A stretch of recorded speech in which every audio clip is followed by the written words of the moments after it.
My name is Koye Adeboye. I am the head of communications at Spotlight Initiative, which is the United Nations high-impact initiative to end violence against women and girls.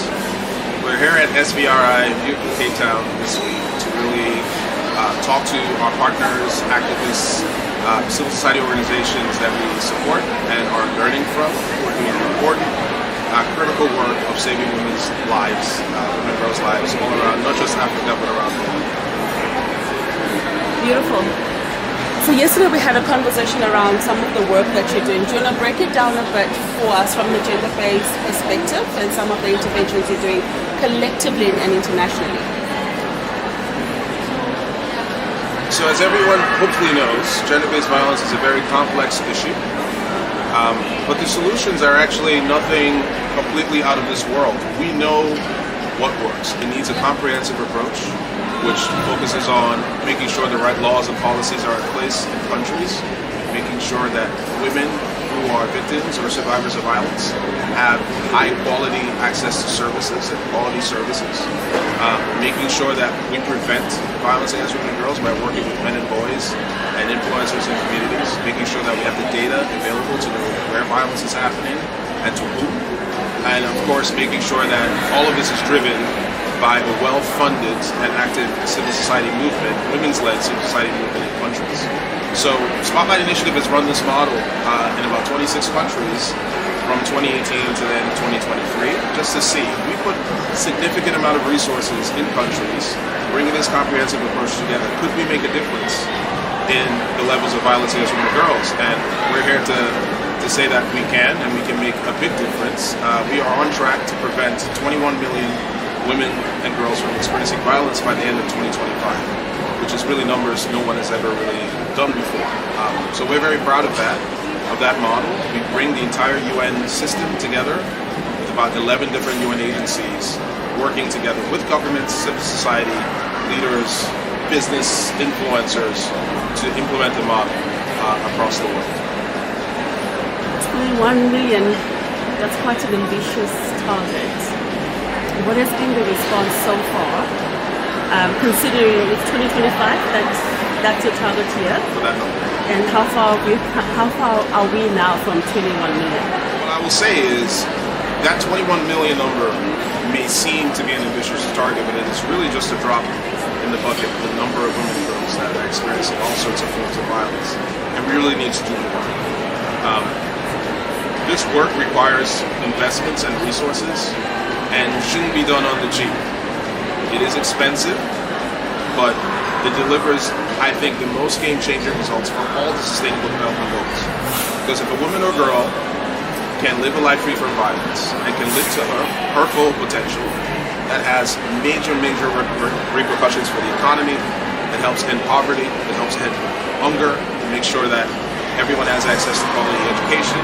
Also, it affects climate change. This is really the docking station from we see. If we're able to solve this particular problem, I think the multiplier effect across the sustainable development goals is something that countries really need to understand and invest in.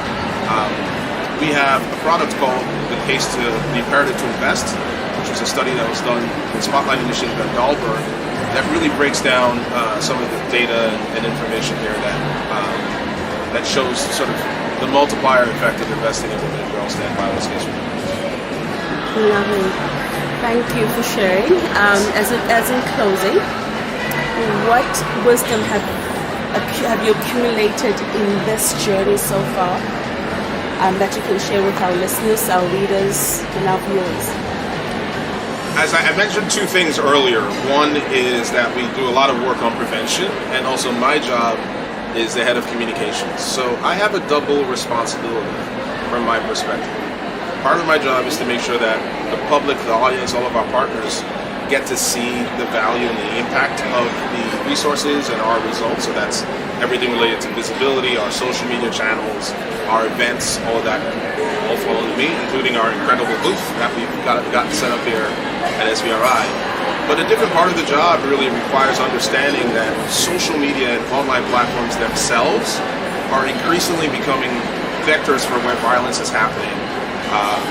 Facing women and girls, especially after COVID, after the pandemic. with folks stuck at home with their abusers and social media tools becoming very, very sort of toxic places, we've had that responsibility. So one sort of pearl of wisdom that I'm trying to evangelize is some of the work that we've been doing, working with social media influencers behind the scenes to change the culture of violence against women and girls.